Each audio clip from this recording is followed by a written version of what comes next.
प्यारे बच्चों, आज मैं वर्ग 10 के छात्र छात्राओं के लिए क्षितिज पुस्तक से पाठ 1 सूरदास के पद के विषय में बता रहा हूँ। जिस प्रकार महाकवि तुलसीदास जी श्री राम के प्रति अपनी अनन्य भक्ति भावना को व्यक्त किए हैं, उसी प्रकार महाकवि सूरदास जी भगवान श्री कृष्ण के प्रति अपनी भावनाओं को दर्शाए हैं। सूरदास मूल रूप से भक्त हैं। इनकी भाषा ब्रज है। इनके पदों में अद्भुत मिठास, मधुरता और कोमलता है। इनकी भक्ति में कहीं वात्सल्य रस की झलक दिखाई पड़ती है तो कहीं श्रृंगार रस की।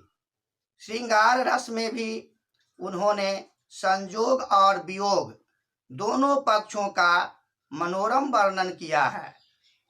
इनकी रचनाओं में संगीत और साहित्य का अद्भुत मेल दिखाई पड़ता है। प्रसंग है, भगवान कृष्ण वृंदावन को छोड़कर मथुरा चले गए हैं। गोपियां उनके वियोग में व्याकुल हैं। वे कृष्ण के मित्र उद्धव को प्रेम भरा उलाहना देती हैं। कभी कभी वे उन पर व्यंग भी करती हैं।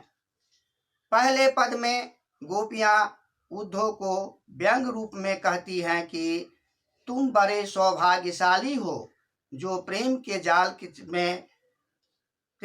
के चक्कर में नहीं पड़े हो।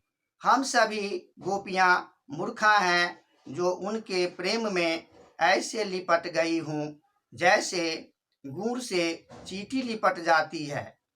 पर परोक्ष रूप में गोपियां उद्धव को अभागा समझती है, क्योंकि जो भगवान कृष्ण के पास रहकर भी उनके प्रेम से अछूता रहा, उससे बड़ा अभागा कौन हो सकता है।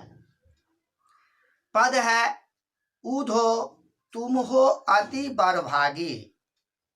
यहाँ गोपियां उद्धव से कहती हैं कि अरे उद्धव, तुम बहुत बड़े सौभाग्यशाली हो। अपरस रहत स्नेह तगाते नाहिन मन अनुरागी।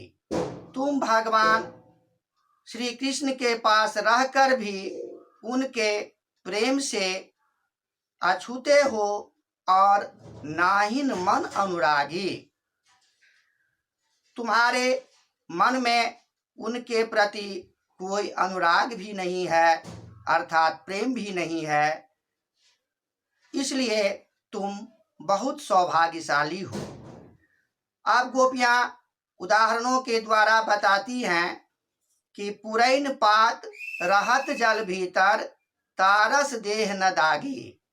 जैसे पुरैन पात अर्थात कमल का पत्ता, कमल का पत्ता जल के भीतर रहकर भी जल से अछूता रहता है। जो जल माँ तेल की गागर बूंद न ताको लागी। जैसे तेल की गगरी को कितना भी पानी में डुबा दें, लेकिन वह जल से घुलता मिलता नहीं है, वह जल के ऊपर तैरता ही दिखाई पड़ता है। इसी प्रकार गोपियां उद्धव से कहती हैं कि प्रीति नदी में पाँव न बोरियो, दृष्टि न रूप परागी। अरे उद्धव, तुम प्रेम रूपी नदी में पैर रखा ही नहीं और भगवान कृष्ण के रूप सौंदर्य को देखकर भी तुम आकर्षित नहीं हुए। सूरदास अबला हम भोरी गुड़ चाटी जो पागी।